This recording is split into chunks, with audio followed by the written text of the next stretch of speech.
चलिएगा, तो अब हमने सबसे पहले तो ये डिस्कस किया कि पंजाब में क्या एक्टिविटी चल रही थी 1843 तक, क्या क्या इवेंट्स हुए थे।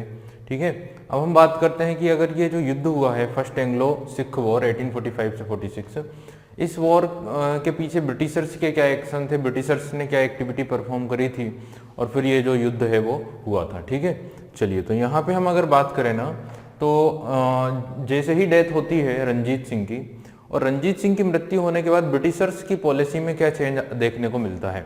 तो ब्रिटिशर्स क्या करते हैं कि जो बॉर्डर एरिया था, ठीक है, जो बॉर्डर एरिया था ईस्ट इंडिया कंपनी की टेरिटरी का और पंजाब की टेरिटरी का, ठीक है, पंजाब में जो सिख साम्राज्य है वो, और साथ ही जो आपका ब्रिटिश ईस्ट इंडिया कंपनी का जो टेरिटरी है वो, इन दोनों के बीच में जो बॉर्डर एरिया है, और वो हम सभी को पता है कि 1809 में जो ट्रीटी हुई है उसके अकॉर्डिंग सतलज रिवर ही क्या मानी गई है, सीमा मानी गई है, बॉर्डर मानी गई है। तो ये लोगों ने क्या करना शुरू किया, सतलज के आसपास वाले एरिया में जो ईस्ट इंडिया कंपनी का ही क्षेत्र था, जो अंग्रेजों का ही टेरिटरी थी, उस एरिया में अपनी मिलिट्री को वहां पे डिप्लॉय करना शुरू कर दिया। ठीक है, मिलिट्री डिप्लॉयमेंट स्टार्ट कर दिया, वहां पे अपने वेरक बनाना शुरू कर दिया। ठीक है, और वहीं पर फिरोजपुर, जो पंजाब में ही सतलज नदी के पास में जो एरिया आता है फिरोजपुर, ठीक है, फिरोजपुर में अपना पूरा आर्मी का एक बहुत बड़ा सा कैंप बना लिया और काफी सारे सोल्जर्स वहां पर डिप्लॉय कर दिए। ठीक है, तो ये एक बहुत बड़ी एक्टिविटी हमें देखने को मिली, किसके द्वारा, ब्रिटिश ईस्ट इंडिया कंपनी के द्वारा, after the death of Ranjit Singh की मृत्यु के बाद। ठीक है, और जब ईस्ट इंडिया कंपनी के द्वारा ये किया जा रहा था, अपने बेस कैंप बनाए जा रहे थे, अपने आर्मी के सोल्जर्स को वहां पर अपॉइंट किया जा रहा था, इससे पंजाब की जो सिख सेना थी, पंजाब की जो खालसा आर्मी थी, उसमें एक दहशत थी, उसमें एक डर था, उसमें एक आतंक था, और साथ ही जवाबी कार्यवाही करने की एक ललक भी थी। ठीक है, किसमें, सिख आर्मी में, सिख सेना में। तो क्या होता है, उन इवेंट्स को हमको समझना। देखिए, सिखों को यह भी पता था पूरे इंडिया में क्या एक्टिविटी ब्रिटिशर्स परफॉर्म कर रहे हैं, इस पूरी ये सारी इंफॉर्मेशन भी सिख सेना को थी। ठीक है, सिख आर्मी को ब्रिटिशर्स के बारे में सब कुछ पता था कि ब्रिटिशर्स क्या कर रहे हैं, जैसे किस तरह से उन्होंने सिंध को एक्वायर किया है, किस तरह से अफगानिस्तान में उनके प्रोग्राम चल रहे हैं, अभियान चल रहे हैं। ठीक है, और साथ ही पूरे इंडिया में क्या हुआ है उसके बारे में भी सिख सेना को सारी इंफॉर्मेशन थी। ठीक है, तो जैसे ही इन लोगों ने सतलज के आसपास अपनी आर्मी डिप्लॉय करना शुरू किया, वैसे ही सिख सेना में एक आतंक जो है वो पैदा होना शुरू हो गया। ठीक है, तो यही मैं आप लोगों को बता रहा था कि ब्रिटिश एक्शन क्या होते हैं। Immediately after the death of Ranjit Singh, the British East India Company had began increasing its military strength, particularly in the regions adjacent to the Punjab. ठीक है, तो जो पंजाब से लगा हुआ क्षेत्र था, वहां पर इन्होंने अपनी आर्मी को एस्टेब्लिश करना शुरू कर दिया, आर्मी की स्ट्रेंथ बढ़ाना शुरू कर दिया। हालांकि सिख टेरिटरी में नहीं किया, अपनी ही टेरिटरी में किया। और कहां पर किया है, establishing a military cantonment at Firozpur. तो यहां पे एक नाम आ जाता है जिसका नाम क्या है, फिरोजपुर।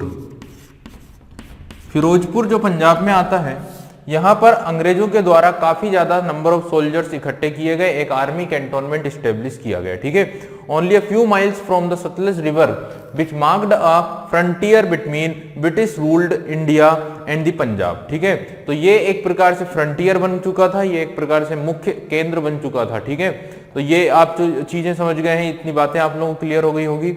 अब देखिए आगे की मुद्दों के ऊपर गौर करते हैं, आगे की चीजों के ऊपर गौर करते हैं। अब देखिए यहाँ पे अगर बात की जाए the action and attitude of British under the governor general Lord Ellenborough, तो उस समय के जो गवर्नर जनरल थे, ठीक है, वो थे लॉर्ड एलिनबर्ग। ठीक है, और उनके बाद जो उनके सक्सेसर आते हैं, जो उत्तराधिकारी आते हैं, उनका नाम होता है हेनरी हार्डिंग्स। ठीक है, तो सर लॉर्ड हार्डिंग और उनके पहले कौन है, एलिनबर्ग। इन लोगों के द्वारा ये सारी एक्टिविटी एक एक करके परफॉर्म की जाती है। तो दो मुख्य नाम अगर हम गवर्नर जनरलों की बात करें तो उसमें आ जाता है पहला नाम एलिनबर्ग का और दूसरा नाम हो जाता है सर हार्डिंग्स का या लॉर्ड हार्डिंग्स का। ठीक है, तो इनकी एक्टिविटी होती है यहाँ पे।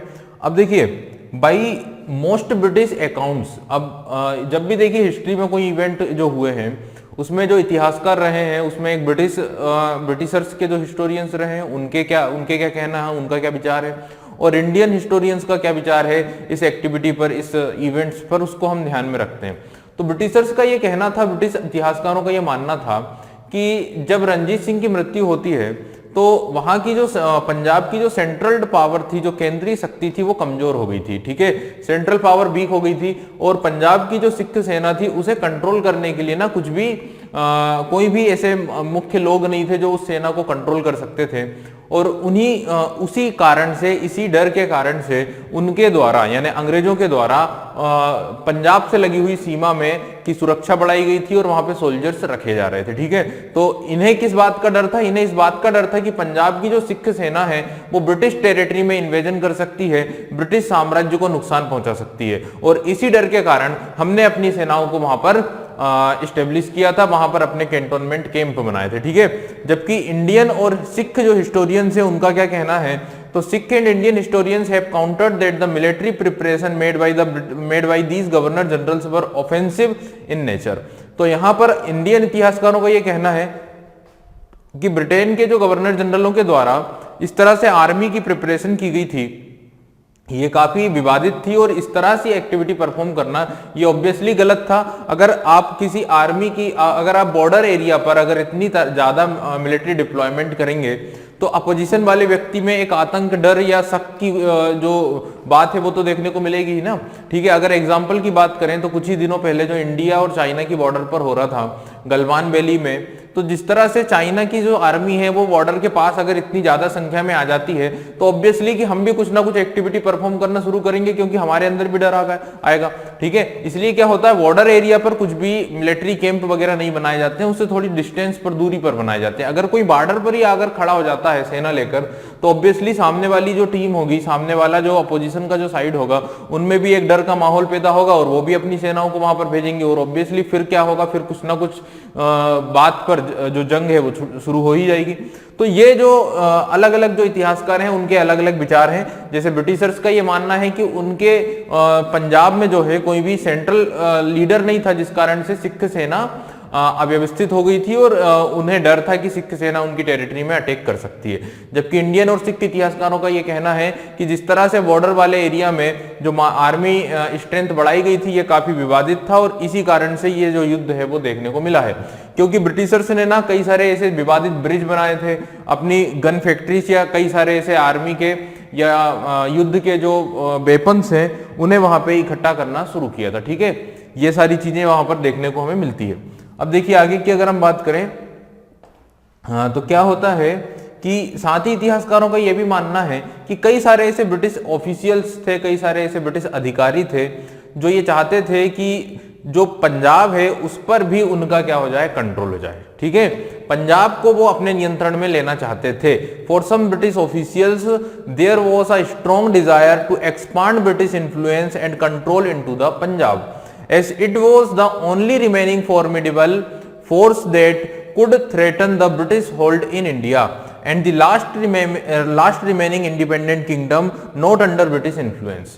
तो जो ब्रिटिश अधिकारी थे उनकी भी ये इच्छा थी कि वो भी चाहते थे कि पंजाब को वो ऑक्यूपाई कर लें, क्योंकि लालच भरी निगाहों से वो देखते थे पंजाब को और लाट टपकाते टपकाते वहां तक पहुंच गए थे। ठीक है, तो पंजाब की जो स्ट्रेंथ थी, पंजाब की जो वेल्थ थी, उसके पीछे पीछे जो ईस्ट इंडिया कंपनी है वो वहां तक पहुंच गई थी। और सबसे बड़ी बात ये थी, the kingdom was not renowned for being the wealthiest. ये साम्राज्य सिर्फ अपनी संपन्नता, अपने वेल्थ के कारण ही नहीं जाना जाता था, जबकि एक सबसे खास बात ये थी, the Kohinoor being one of its many treasures.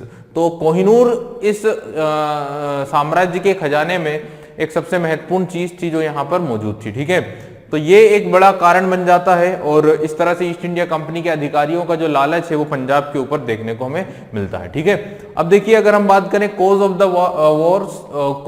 The war यानी युद्ध के पीछे के अगर हम कारणों की बात करें, कंटेम्प्रेरी अगर कारणों की बात करें, क्योंकि लंबे कारण तो यह है कि काफी दिनों से जैसे ही रणजीत सिंह की मृत्यु होती है आर्मी डिप्लॉयमेंट शुरू कर दिया जाता है ईस्ट इंडिया कंपनी की ओर से। ठीक है, कहां पर, तो सतलज के आसपास वाले एरिया में। और आप सभी को पता है कि Sutlej is the boundary of British East India territory and the Sikh empire. ठीक है, और ये कब तय किया गया था, ये 1809 में जो ट्रीटी हुई थी तब से तय किया गया था। और 1838 में भी एक ट्रीटी हमने बात की, हालांकि वो ट्रीपेट्राइट ट्रीटी होती है, वो ट्रीपेट्राइट एक समझौता होता है किस किस के बीच में, तो अफगानिस्तान के जो शासक थे शुजा शाह, पंजाब के जो आपके सरदार शासक या महाराजा थे आपके रंजीत सिंह, और ब्रिटिश ईस्ट इंडिया कंपनी के बीच में। ठीक है, अब हम बात करते हैं इसके आगे की, तो इसके आगे जो होता है वो हमें डिस्कस करना होगा कॉज ऑफ द वॉर, युद्ध के पीछे के मुख्य कारण। और उसके पीछे मैंने बताया है फिरोजपुर में किस तरह से आर्मी की स्ट्रेंथ बढ़ाई गई थी, और जब इस तरह से आर्मी की स्ट्रेंथ बढ़ती है तो पंजाब की जो सिख सेना है उसके अंदर भी एक आतंक का माहौल पैदा होता है, और वो भी अपनी मार्च जो है वो शुरू कर देते हैं, और वो भी यहाँ पे इंडिया सतलज रिवर को पार करना शुरू करते हैं।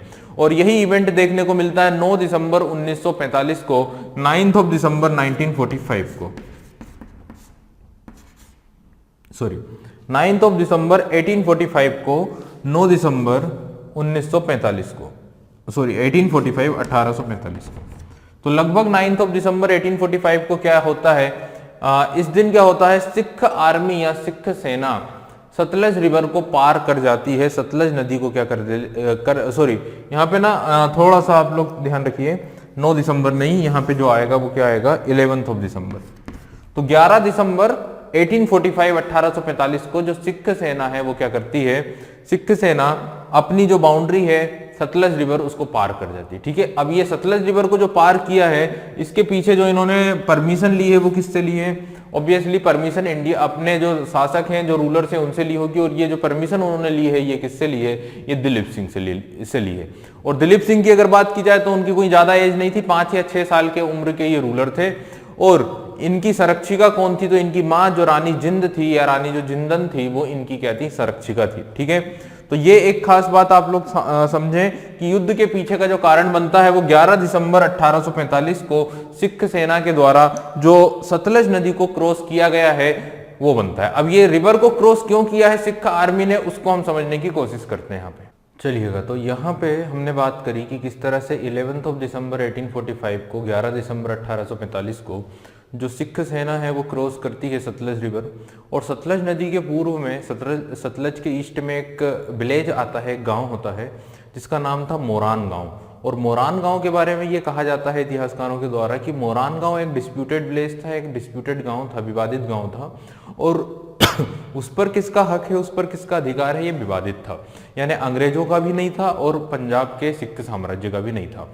तो सिख सेना का ये टारगेट था, सिख सेना का ये लक्ष्य था कि मोरान गांव में वो अपना बेस बनाना चाह रहे थे, अपनी सेना को वहां पे डिप्लॉय करना चाह रहे थे, अपने सारे इक्विपमेंट्स को वहां पर रखना चाह रहे थे, ताकि अगर ब्रिटिश सेना का अटैक होता है तो यहाँ से वो अपना पूरा युद्ध का संचालन कर पाए। ठीक है, अब थोड़ा सा और हम थोड़ा सा प्लेस में जाते हैं, थोड़ा सा और पीछे जाते हैं। तो यहाँ पे ना अगर हम दोनों ही साम्राज्यों की अगर बात करें, इनके पॉलिटिकल रिलेशनशिप की बात करें, तो after mutual demands and acquisitions between the Sikh darbar and the East India Company diplomatic relationship were broken. इन दोनों के बीच के जो कूटनीतिक संबंध थे वो अब तक समाप्त हो चुके थे। ठीक है, क्योंकि अगर यहाँ पे एक्टिविटी देखी जा रही है ना, तो इनके बीच में जो डिप्लोमेटिक रिलेशनशिप है वो कहाँ पर है, तो वो खत्म हो चुके हैं। किसी प्रकार के राजनीतिक या कूटनीतिक संबंध अब नहीं बचे थे, जैसे पहले के समय पर हुआ करते थे, अब कोई कूटनीतिक संबंध नहीं थे। ठीक है, और जिस तरह से कंटिन्यूअसली एक्विजिशन किया जा रहा था, कंटिन्यूअसली जो सोल्जर्स हैं वहां पर डिप्लॉय किए जा रहे थे, जिससे इनके बीच में रिलेशनशिप खत्म हो गए थे। ठीक है, अब क्या होता है कि सीक्वेंस में अगर इवेंट्स की हम बात करें तो सिख सेना को, सिख आर्मी को ये खबर मिलती है, ये इंफॉर्मेशन मिलती है कि एक बड़ी ईस्ट इंडिया कंपनी की ब्रिटिश फोर्स मार्च कर रही है फिरोजपुर की तरफ। फिरोजपुर की ओर एक बड़ी ब्रिटिश सेना आ रही है। इस सेना को लीड कर रहे हैं सुप्रीम जो उनके कमांडर इन चीफ थे, जिनका नाम था कमांडर गफ। तो कमांडर गफ एक बड़ी सेना को लीड करते हुए फिरोजपुर की ओर आ रहे हैं, और साथ ही उस समय के जो गवर्नर जनरल थे लॉर्ड हार्डिंग्स, वो भी उनके साथ में उनको मदद करने के लिए हैं। तो एक बड़ी सेना जो है ईस्ट इंडिया कंपनी की, जो बंगाल प्रेसिडेंसी की फोर्स थी, वो बढ़ रही है किसकी ओर, फिरोजपुर की ओर। ठीक है, और जब ये खबर सिख आर्मी को लगती है तो सिख आर्मी भी अपने रूलर्स से परमिशन लेकर सतलज को पार करके कहां पहुंचती है, मोरान गांव पहुंच जाती है। ठीक है, हालांकि मोरान गांव के बारे में बताया है कि विवादित जगह थी और उस पर किसी का भी हक नहीं था। ठीक है, तो सिख सेना की ओर से ये कहा जाता है कि हम तो उस विलेज की ओर गए हैं, उस गांव की ओर गए हैं जिस पर की डिस्प्यूट है, जिस पर की विवाद है। ठीक है, तो हमारा कोई लक्ष्य टारगेट यहाँ पे अटैक करने का नहीं है, युद्ध करने का नहीं है। लेकिन इस बात को जस्टिफाई कर लिया जाता है और इस बात को कारण बना दिया जाता है ईस्ट इंडिया कंपनी के द्वारा, क्योंकि ईस्ट इंडिया कंपनी तो चाहती ही थी कि कुछ ना कुछ एक्टिविटी हो और यहाँ पे युद्ध छिड़ जाए, ठीक है, ताकि पंजाब को भी वो क्या कर लें, अपनी टेरिटरी में शामिल कर लें या जीत लें। तो देखिए इसी बात का बहाना बनाया जाता है ईस्ट इंडिया कंपनी के द्वारा कि इन्होंने सतलज नदी को पार किया और मोरान गांव में ये आकर बैठ गए हैं, ये हमारी सिक्योरिटी के लिए एक थ्रेट है, हमारी सुरक्षा के लिए एक थ्रेट है, और इसी के कारण इन्होंने हमला किया किस पर, सिख आर्मी पर, और इनके बीच में युद्ध फाइनली शुरू हो गया या स्टार्ट हो गया, ठीक है। तो ये चीज मैं आप लोगों को बता रहा था कि किस तरह से इनके डिप्लोमेटिक रिलेशनशिप खत्म हो जाते हैं। फिर ये खबर मिलती है कि an East India Company army began marching towards Firozpur where a division was already stationed. तो फिरोजपुर जहां पर पहले से ही उन्होंने अपनी काफी सेनाओं को बिठा रखा है, वहां पर एक बड़ी सेना वहां पर जो है मार्च करती है, किसकी लीडरशिप में, this army was commanded by commander Gough, the commander in chief of the Bengal army, and was accompanied by the Lord Hardinge, the British governor general of Bengal. तो इन दोनों लोगों के द्वारा एक बड़ी सी सेना फिरोजपुर की ओर मार्च करती है, फिरोजपुर की ओर कूच करती है, और फिरोजपुर में पहले से ही एक बड़ा सा कैंप ये लोग पहले से ही बना चुके हैं, ठीक है। और जब ये खबर मिलती है तो उसके बाद क्या होता है वो बात मैंने आप लोगों को बता ही चुका हूं। The Sikh army at that time, अब देखिए सिख सेना की अगर बात करें ना तो सिख सेना के लीडर कौन थे, ब्रिटिश सेना के लीडर तो बता दिया कमांडर गफ, और साथ ही जो गवर्नर जनरल है वो भी उनके साथ में थे, लॉर्ड हार्डिंग्स। लेकिन अगर सिख सेना की बात करें तो इनकी सेना में लाल सिंह और तेज सिंह करके दो मुख्य लोग थे, जो कमांडर इन चीफ भी थे, तेज सिंह और लाल सिंह वजीर थे। तो ये लोग सिख सेना को लीड कर रहे थे, और इन दोनों को ही हम सबसे बड़ा क्या मानते हैं, इन दोनों ने ही क्या किया है, गद्दारी करी थी सिखों के साथ, सिख सेना के साथ। और इनका ना निरंतर जो युद्ध चल रहा था उस समय निरंतर या कंटिन्यूसली ये लोग क्या कर रहे थे, पत्राचार कर रहे थे, इंफॉर्मेशन लीक्स कर रहे थे, और ब्रिटिश ऑर्डर्स के अकॉर्डिंगली काम कर रहे थे, ठीक है। जिस तरह से प्लासी के युद्ध में मीर जाफर का रोल था, उसी तरह फर्स्ट एंग्लो सिख वॉर और सेकेंड एंग्लो सिख वॉर में यहाँ पे लाल सिंह और तेज सिंह की एक्टिविटी हमें देखी जाती है, हमारे द्वारा देखी जा रही है, ठीक है। तो यहाँ पे अगर हम बात करें लाल सिंह और तेज सिंह की, जो सिख सेना के इंपॉर्टेंट कमांडर थे, इंपॉर्टेंट लीडर्स थे, ये लोग क्या कर रहे थे, ये लोग कंटिन्यूअसली ब्रिटिशर्स को इंफॉर्मेशन लीक कर रहे थे। ये लोग एक धोखेबाज लोग थे जिन्होंने पंजाब को क्या किया था, धोखा दिया था, ठीक है। The Sikh army at that time was lead by general Raja Lal Singh who with Tej Singh betrayed the Sikh during the course of the war, ठीक है। अब आगे की बात करें, लाल Singh was regularly supplying information and even receiving instructions from the British officers। तो जैसे कि मैंने बताया कि ये इंफॉर्मेशन को लीक कर रहे थे और ब्रिटिश ऑफिसर्स के अकॉर्डिंगली यहाँ पे काम कर रहे थे ये दोनों लोग, ठीक है। अब क्या इवेंट्स होते हैं उनकी बात करें। In response to British move the Sikh army began crossing the Sutlej on 11th of December 1845। तो 11th of December वो तारीख आ जाती है 1845 में, जब सिख सेना पार कर देती है, क्रॉस कर देती है कौन सी रिवर को, सतलज रिवर को। सतलज रिवर पार कर दी जाती है किसके द्वारा, सिख सेना के द्वारा 11th of December 1845 को, ठीक है। सतलज नदी क्रॉस कर दी। अब जब सतलज नदी क्रॉस कर दी है तो इसे ही जस्टिफाई कर लिया गया है और इसे ही कारण बनाया है ब्रिटिश ईस्ट इंडिया कंपनी की फोर्स के द्वारा। द सिख क्लेम्ड दैट, अच्छा सिखों ने क्या क्लेम किया, सिखों ने क्या कहा है, सिख सेना ने क्या कहा है। The Sikh claimed they were only moving into Sikh possession village of Moran whose ownership was disputed on the east side of the river, but the move was regarded by the British as clearly hostile and they declare war। तो ये चीज मैंने आप लोगों को बताई है कि यहाँ पे ना क्रॉस करके ये लोग सतलज नदी के ईस्ट की ओर, सतलज के ईस्ट में एक विलेज आता है, एक गांव आता है जिसका नाम था मोरान।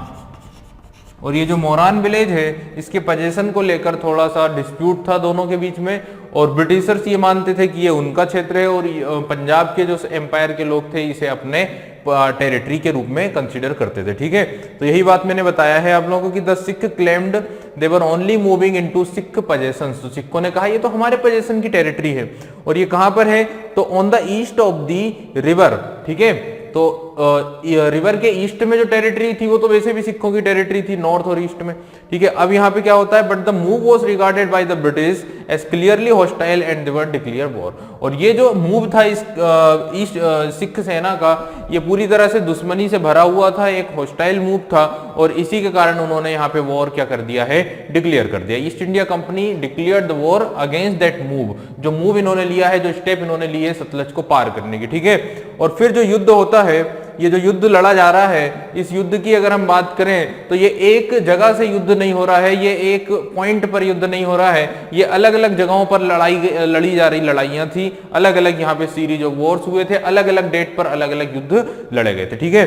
तो यहाँ पे कौन कौन से वॉर्स हुए थे हम उनको यहाँ पे एक एक करके लिख लेते हैं। लेकिन लगभग सारे वॉर्स में, लगभग सारी लड़ाइयों में सिख सेना की क्या होती है, हार देखने को मिलती है। लेकिन सिख सेना काफी मजबूती के साथ, काफी दमदारी के साथ लड़ती है और पूरा का पूरी टक्कर देती है किसे, ब्रिटिश ईस्ट इंडिया कंपनी की फोर्स को। लेकिन चूंकि भाग्य उस समय भारत का नहीं था, उस समय इंडियन रूलर्स का भाग्य नहीं था, उस समय इंडियन आर्मी का भाग्य नहीं था कि वो हर एक मोर्चे पर ईस्ट इंडिया कंपनी की सेना के हाथों जो है मात खा रहे थे या उनकी हार देखने को हमें मिल रही थी, ठीक है। तो यहाँ पे मैं आप लोगों को बता देता हूं कि कौन कौन से युद्ध यहाँ पर होते हैं। तो सबसे पहले हम बात करें battle of Mudki.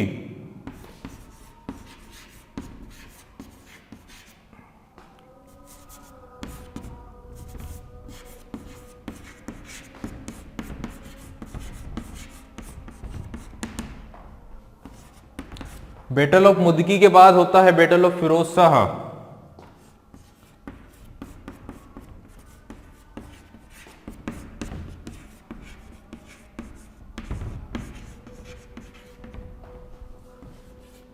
Battle of Firoz Shah के बाद है बैटल ऑफ आलीवाल।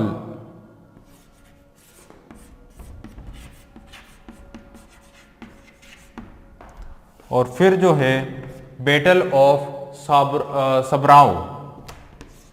सबराओं की लड़ाई, ठीक है, बैटल ऑफ साबराओं। अब देखिए यहाँ पे इनकी अगर बात की जाए तो जो मुदकी की लड़ाई है ये 18 दिसंबर 18th ऑफ दिसंबर, क्योंकि 11th ऑफ दिसंबर को इन्होंने क्रॉस किया है रिवर को, और 18 दिसंबर 1845 में यहाँ पे मुदकी में लड़ाई देखने को मिलती है, मुदकी का युद्ध देखने को मिलता है। और इसी के 2 या 3 दिनों के बाद ही फिरोज शाह में 21 दिसंबर या 22 दिसंबर को लड़ाई देखने को मिलती है, युद्ध देखने को मिलता है 1845 में। और इसके बाद 28 ऑफ जनवरी को अलीवॉल में लड़ाई देखने को मिलती है 1846 में। और फिर सबराओं में युद्ध होता है 10 फरवरी 1846 में, ठीक है। तो इस तरह से 10 फरवरी तक ये जो लड़ाई है, ये जो युद्ध है, ये लड़ाए जा रहे हैं, ये दोनों सेनाएं यहाँ पे युद्ध कर रही हैं। बट फाइनली ये रिजल्ट निकलता है, फाइनली ये परिणाम देखने को मिलता है कि सभी मोर्चों पर जो सिख सेना है उनकी हार हो जाती है। और फाइनली इन्हें जो ईस्ट इंडिया कंपनी की फोर्स थी वो पंजाब की राजधानी लाहौर तक पहुंच जाती है, और लाहौर को भी वो कैप्चर करने के लायक वो उस समय पर होती है, ठीक है। तो जो सिख सेना की जो कैपिटल थी, जो सिख साम्राज्य की कैपिटल थी लाहौर, वहां तक ब्रिटिश आर्मी पहुंचती है। फाइनली सिख रूलर्स को, सिख एडमिनिस्ट्रेटर्स को ट्रीटी के लिए मजबूर होना पड़ता है और एक ट्रीटी साइन करना पड़ती है किसके साथ, ईस्ट इंडिया कंपनी के साथ। That treaty is known as the treaty of Lahore. और लाहौर की संधि, जैसे कि मैंने आप लोगों को एक पॉइंट उसका बताया भी था कि कितने पैसे की डिमांड की गई थी, और उसके बाद फिर कश्मीर जो है बेचा गया था गुलाब सिंह को 75 lakhs में। तो इस तरह से वो जो ट्रीटी होती है वो होती है ट्रीटी ऑफ लाहौर, लाहौर की संधि। और ट्रीटी ऑफ लाहौर साइन की जाती है 9th of March 1846 में, after the defeating of Sikh army in the first Anglo Sikh war. तो प्रथम सिख एंग्लो सिख वॉर में जिस तरह सिखों की हार हुई है, उसके बाद ही साइन की गई थी ट्रीटी ऑफ लाहौर, ठीक है।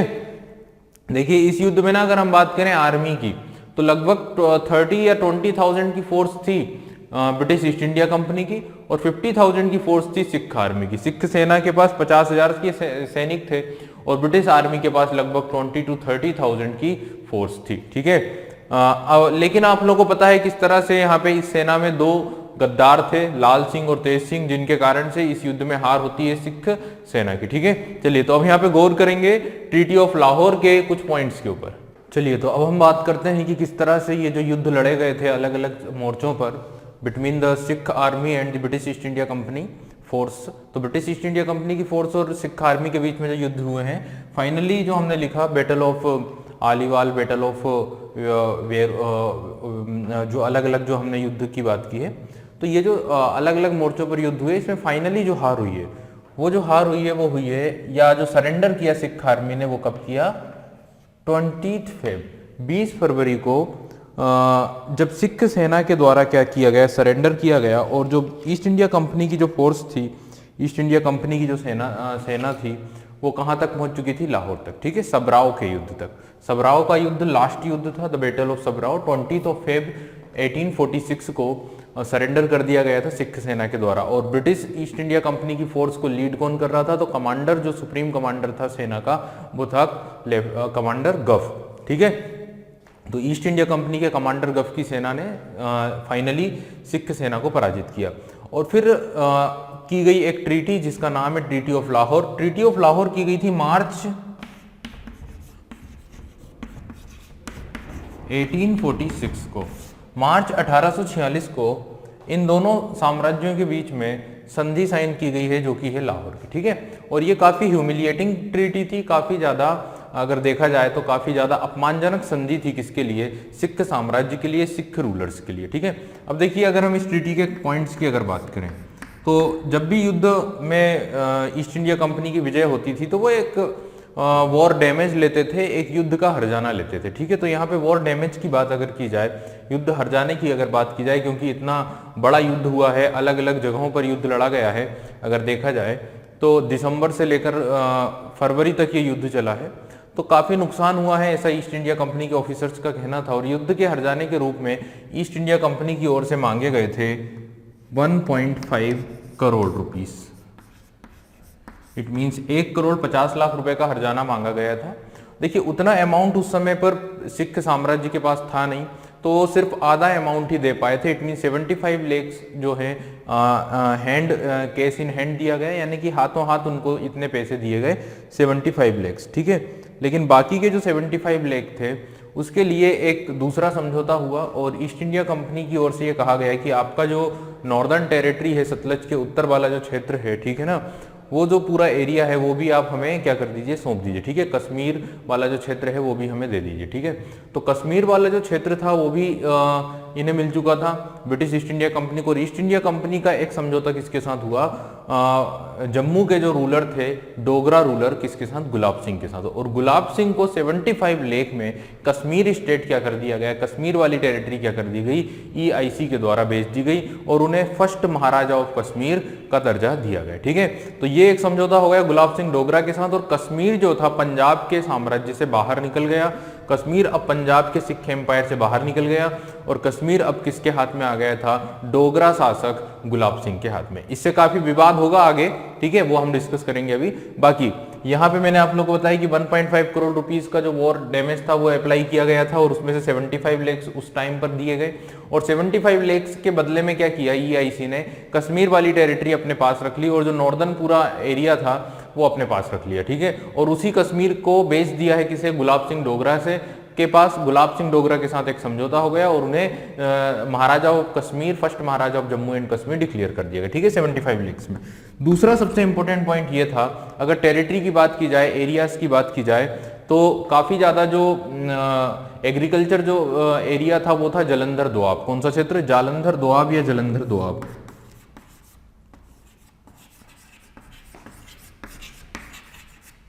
जलंधर दोआब। जलंधर दोआब का मतलब है कि ब्यास और सतलज के बीच की जो टेरिटरी है या सतलज और ब्यास के बीच में जो दोआब है उसे कहा जाता है जलंधर दोआब, क्योंकि उस बीच में जलंधर सिटी उन दोनों नदियों के बीच में आती है। ठीक है, तो यहाँ पे जो जलंधर दोआब है, ये दोआब बेसिकली पंजाब के का क्षेत्र था, पंजाब की टेरिटरी में आता था, क्योंकि सतलज के उत्तर का पूरा क्षेत्र पंजाब का सिख साम्राज्य था। लेकिन अब ईस्ट इंडिया कंपनी ने यह साफ तौर पर कह दिया है कि जो जलंधर दोआब है अब ये आपकी टेरिटरी नहीं होगी, जो जलंधर दोआब है अब ईस्ट इंडिया कंपनी की टेरिटरी होगी। ठीक है, तो जलंधर दोआब जैसे काफी एग्रीकल्चर लैंड को ईस्ट इंडिया कंपनी ने अपने हाथ में ले लिया। ठीक है, तो ये दूसरा इंपॉर्टेंट पॉइंट आप लोगों को समझ में आ गया होगा। पहला पॉइंट क्या है कि 1.5 करोड़ के वॉर डैमेज की डिमांड की गई। दूसरा, जालंधर दोआब को ऑक्यूपाई कर लिया है किसने? ईस्ट इंडिया कंपनी ने। ठीक है, तीसरे पॉइंट की अगर बात की जाए तो बाकी कुछ चीजें जैसे जो सेम रहने वाली है, जो पहले जैसे ही रहने वाली है, वो ये कि जो दलीप सिंह है वो अभी भी पंजाब के क्या रहेंगे? रूलर रहेंगे। और जो रानी जिंद है वो अभी भी उनकी क्या रहेगी? संरक्षिका रहेगी। तो ये पॉइंट एज इट इज है कि जो रानी जिंद है वो अभी भी एज इट इज वहां की संरक्षिका है, और जो रूलर दिलीप सिंह है वो अभी भी रूलर है, और उनके जो वजीर हैं वो लाल सिंह है। ठीक है, तो जैसे वजीर पहले भी लाल सिंह थे, वो अभी भी लाल सिंह जो है वो वजीर ही हैं। लेकिन चेंज ये आता है कि पंजाब के दरबार में, पंजाब के कोर्ट में या लाहौर में एक EIC या ईस्ट इंडिया कंपनी का एक रेजिडेंट क्या किया जाएगा? नियुक्त किया जाएगा। तो एक ब्रिटिश रेजिडेंट को नियुक्त किया गया, और जो रेजिडेंट नियुक्त किया गया उसका नाम था हेनरी लॉरेंस।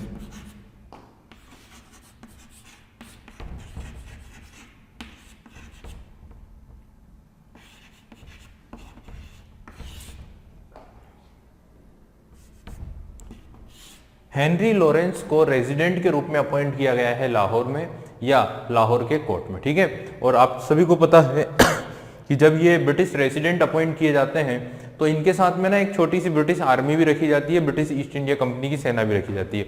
और सबसे बड़ी बात ये कि ये लोग क्या करते हैं फिर एडमिनिस्ट्रेशन में या हर एक मामले में, फॉरेन डिप्लोमेटिक रिलेशनशिप में या किसी भी प्रकार के समझौते में इनका इंटरफेयर हमें देखने को मिलता है। ठीक है, तो इस तरह से तीन चीजें आप लोगों को समझना है कि 1.5 करोड़ रुपीस तो वॉर डैमेज हो गया है।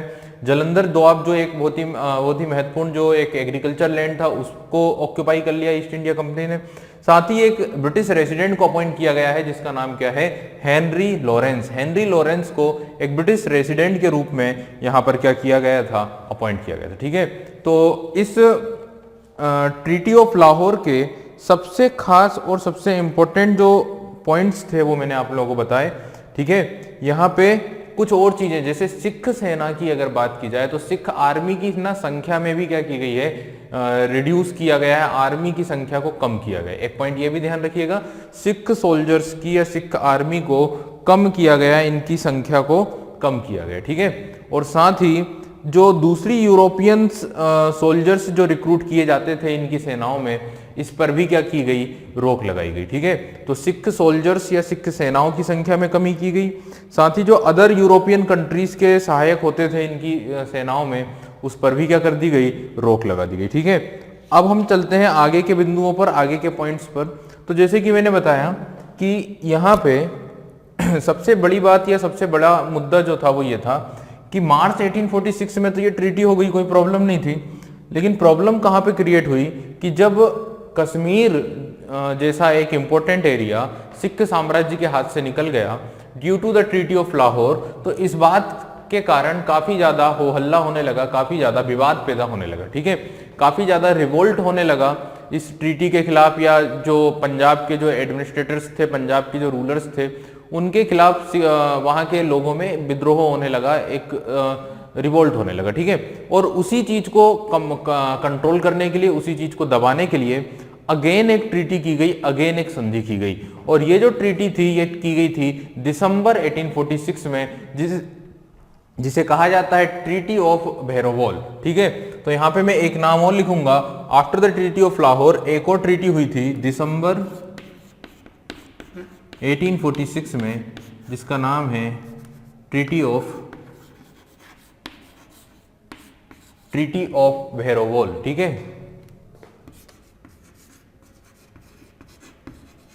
Treaty of Verowal.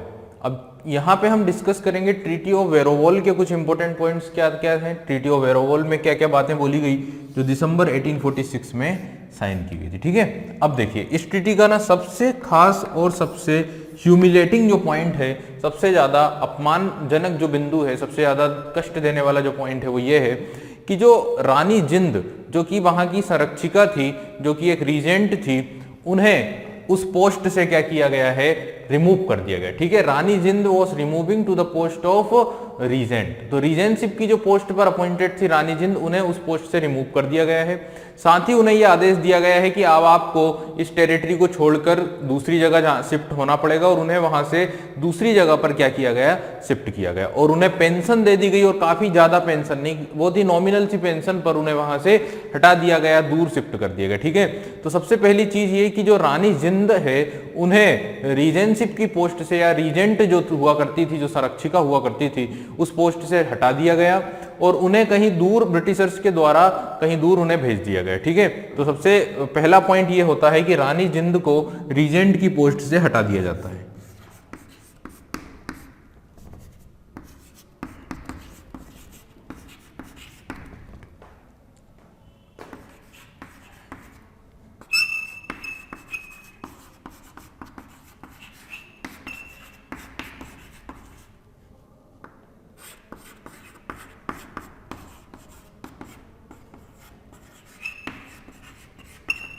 तो पहला पॉइंट ये हो गया है, और रानी जिंदन को या रानी जिंद को एक पेंशन दे दी गई है ईस्ट इंडिया कंपनी के द्वारा। ठीक है, दूसरा इंपॉर्टेंट पॉइंट ये है कि अब क्या किया जाएगा, पंजाब के पॉलिटिकल एडमिनिस्ट्रेशन को संभालने के लिए, पॉलिटिकल पूरे काम को संभालने के लिए एक काउंसिल ऑफ रीजेंटशिप क्या की गई, अपॉइंट की गई, या एक काउंसिल ऑफ रीजेंसी बनाई गई। तो यहाँ पे क्या लिखेंगे हम, establishment of council of Regency. ठीक है,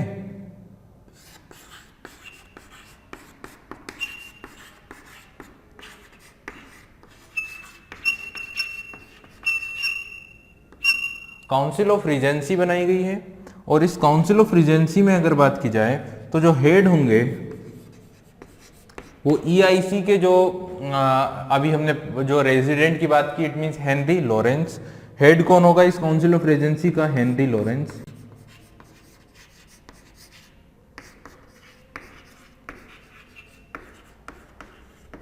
और साथ ही इसको हेल्प करेंगे 8 सिख सरदार। 8 सिख सरदार, और 8 सिख सरदारों की एक काउंसिल है, एक परिषद है, और उस परिषद के जो अध्यक्ष हैं वो ब्रिटिश रेसिडेंट को बनाया गया है, जिसका नाम है हेनरी लॉरेंस। इस तरह से ये दूसरा इंपॉर्टेंट जो ट्रीटी है वो है ट्रीटी ऑफ वेरीवोल। और ट्रीटी ऑफ वेरीवोल की सबसे ह्यूमिलेटिंग कंडीशन ये थी कि रानी जिंद को रीजेंटशिप की पोस्ट से हटाया जाता है और उन्हें किसी दूसरी जगह पर भेज दिया जाता है विथ पेंशन के साथ ही उनके साथ ना काफी अपमानजनक जो है बिहेवियर किया जाता है। उनके जो उनकी जेवरात थे, जो उनकी ज्वेलरी थी, वो भी उनसे छीन ली जाती है। और उसके बारे में कहा जाता है कि जो ज्वेलरी थी वो काफी कीमती ज्वेलरी वो पहना करती थी, वो उनसे छीन ली जाती है और काफी अपमानित उन्हें किया जाता है। ठीक है, तो ये चीजें हमें देखने को मिलती है। कश्मीर हाथ से निकल गया है, काफी कुछ नुकसान होता है, और जो पॉलिटिकल इंटरफेयर है वो ईस्ट इंडिया कंपनी के द्वारा कंटिन्यूसली सिख साम्राज्य पर किया जाने लगता है। तो फर्स्ट एंग्लो सिख वॉर का ओवरऑल अगर रिजल्ट देखा जाए, ओवरऑल अगर परिणाम देखा जाए, तो यहाँ पे ना काफी कुछ नुकसान हुआ है किसे, सिख लोगों को, सिख एम्पायर को, फर्स्ट एंग्लो सिख वॉर के बाद। और यहाँ पे देखिए, अगर उस समय भी अगर बात करें ना, तो सिख साम्राज्य इतना बड़ा साम्राज्य था कि ईस्ट इंडिया कंपनी की जो फोर्स थी वो पूरे के पूरे सिख एम्पायर पर या सिख फोर्स को अभी भी कंट्रोल करने योग्य नहीं थी। ठीक है, और जो पहला सिख वॉर हुआ है और उसमें जो ट्रीटीज की गई हैं, जिसमें इतना ज्यादा अपमानित किया गया है, इतनी ज्यादा ह्यूमिलेटिंग कंडीशंस की गई हैं, यही कारण बन जाता है। और सिख लोगों में, सिख एम्पायर में जो कुछ ऑफिसर्स थे, उनके द्वारा इंडिपेंडेंसशिप के लिए, स्वतंत्रता के लिए रिवोल्ट किए जाते हैं सिर्फ 2 ईयर के बाद ही, 2 साल के बाद ही। और उन्हीं रिवोल्ट्स का नतीजा ये देखने को मिलता है कि 2 साल के बाद ही सेकेंड एंग्लो सिख वॉर भी क्या हो जाता है, स्टार्ट हो जाता है 1848 से 49 के बीच में। तो फर्स्ट एंग्लो सिख वॉर हमने डिस्कस किया। Now we will discuss about the second Anglo Sikh war that was fought between the 1848 to 49।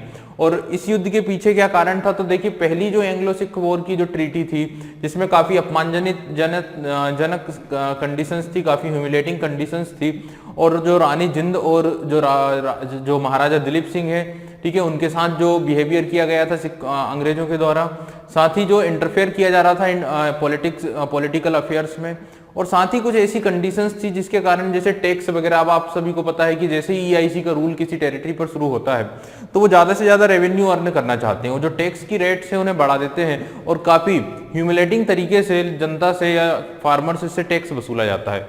तो इन्हीं सारी चीज़ों के कारण जनता में रिवोल्ट पैदा हो गया, कुछ देशभक्त लोगों में देशभक्ति के लिए, स्वतंत्रता की भावना पैदा हुई और उन्होंने रिवोल्ट कर दिया, और उसी रिवोल्ट के साथ सेकेंड एंग्लो सिख वॉर भी क्या हो जाता है, शुरू हो जाता है। तो अब हम डिस्कस करेंगे द्वितीय आंग्ल सिख युद्ध की कहानी, ठीक है।